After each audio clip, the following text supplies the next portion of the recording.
Hello guys, welcome back to the channel. In today's video, I am going to show you how to do a test order on Shopify. So without wasting any time, let's get started. So to start testing your website, you should have the basic plan at least to do the testing for your website. So if you don't have the basic plan for your website, this method or testing will not work. Now here, once you have your basic plan, you have to add your payment method. So for this example, we're going to use a testing payment method. So here, go to the bottom left of your screen. That's where the settings are.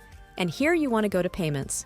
And under Payments, you want to click on Choose a Provider under the Payment Providers.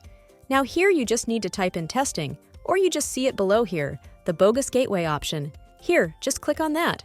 And from here, you want to click on Activate. So in this case, I'm just going to reactivate this one because I deactivated it for this tutorial. Once you activate it, you just need to close this one. And what you need to do next is you want to start testing your product or your website. So if you're wondering what card number you're going to use for this one for testing, no worries. There is no need for that.